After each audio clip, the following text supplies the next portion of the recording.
Hi friends, welcome to Rick Tamil. நம்ம சேனலை first time பார்க்குறீங்கன்னா சப்ஸ்கிரைப் பண்ணிக்கோங்க. பக்கத்தில் இருக்க பெல் ஐக்கானை கிளிக் பண்ணிக்கோங்க.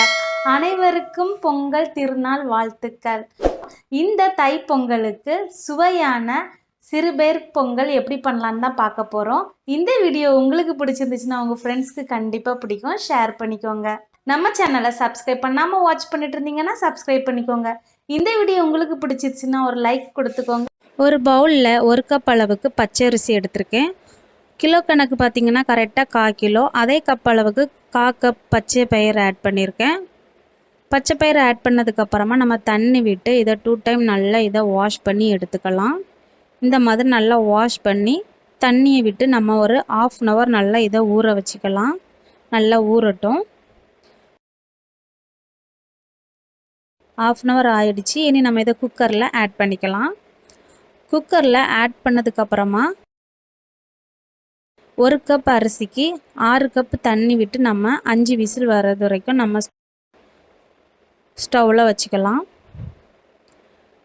பாருங்கள், 5 விசில் வந்துடுச்சு. நல்லாவே அரிசி நல்லா வெந்துடுச்சு. இனி நம்ம இதை ஒரு கரண்டியை வச்சு இந்த மாதிரி அழுத்தம் கொடுத்து நல்லா மசிச்சு விட்டுக்கலாம். பொங்கல் பார்த்திங்கன்னா நல்லா சாஃப்டாக இருந்தால் தான் சூப்பராக இருக்கும், ஸ்மூத்தாக இருக்கும். அதுக்காக நம்ம சர்க்கரை ஆட் பண்ணதுக்கு முன்னாடியே இந்த மாதிரி மசிச்சு எடுத்துக்கலாம்.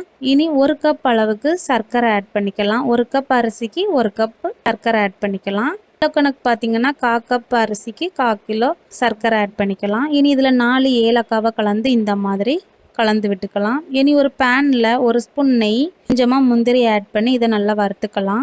முந்திரி கலர் சேஞ்ச் ஆனதுக்கப்புறமா கிஸ்மிஸ் பழம் ஆட் பண்ணிக்கலாம். இதே நல்லா உப்பி வர்றது வரைக்கும் நம்ம கலந்து விட்டுக்கலாம். அதுக்கு முன்னாடி நம்ம பொங்கலுக்கு 1/2 கப் அளவுக்கு துருவிய தேங்காய் ஆட் பண்ணிக்கலாம். தேங்காய் ஆட் பண்ணதுக்கப்புறமா இந்த மாதிரி கலந்து விட்டுக்கலாம்.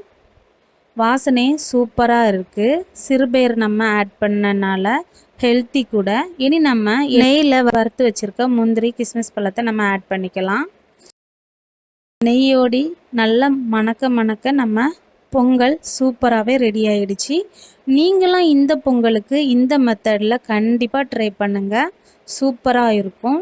வாசனையான சர்க்கரை பொங்கல் சூப்பராக ரெடி ஆகிடுச்சு. இதை ஒரு பாத்திரத்துக்கு நம்ம மாற்றி எடுத்துக்கலாம். அனைவருக்கும் இனிய பொங்கல் திருநாள் நல்வாழ்த்துக்கள். வாங்க நம்ம டேஸ்ட்டு பார்த்துடலாம். ஹெல்த்தியாக சாப்பிடுங்க, ஹெல்த்தியாக இருங்க.